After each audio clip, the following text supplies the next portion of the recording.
ए हा एक काम रोज 8 तास काम करून 9 दिवसात संपवतो आणि बी हा तेच काम रोज 6 तास काम करून 15 दिवसात संपवतो.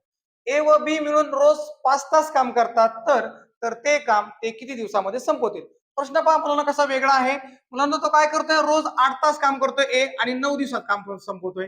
म्हणजे ए चे जे काम आहे मुलांनो ते आपल्याला तासामध्ये निघेल. तो रोज किती तास काम करतो? 8 तास.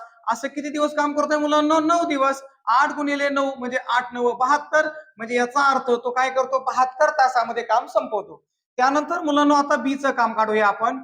बी काय करतोय मुलांनो? रोज 6 तास काम करतोय आणि त्याचं काम 15 दिवसामध्ये संपवतोय. म्हणजे 6 गुणिले 15 करा, 15 सख 90. म्हणजे याचा अर्थ बी हा एकटा ते काम किती तासामध्ये पूर्ण करतोय? 90 तासामध्ये. मुलांना आपण काय करूया, ए व बी दोघे मिळून आपण काम काढून घेऊया.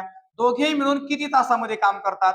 मग दोघे मिळून जर काम काढायचं असेल तर त्याचे आपल्याकडे शॉर्ट ट्रिक आहे मुलांना. काय?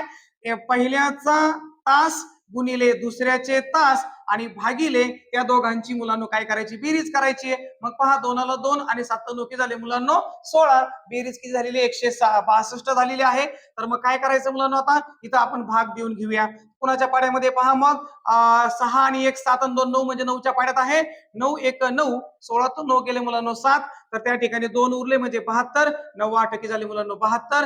9 1 9 आणि वरचा एक 0. त्यानंतर 18 1 18 आणि 18 चुकी झाले 72. वरती आहे 10 आणि 4चा गुणाकार, 10 चौक 40. म्हणजे याचा अर्थ मुलांनो दोघे मिळून ते काम किती तासामध्ये पूर्ण करतात? 40 तासामध्ये. पण प्रश्न आपल्याला असा विचारलाय मुलांनो, ए आणि बी मिळून रोज फक्त ते 5 तास काम करतायत.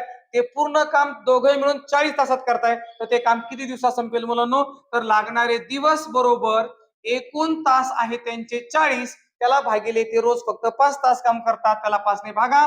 5 1 5 आणि 5 8 40. म्हणजे पूर्ण काम मुलांनो ते किती दिवसामध्ये पूर्ण करतील? 8 दिवसामध्ये पूर्ण करतील.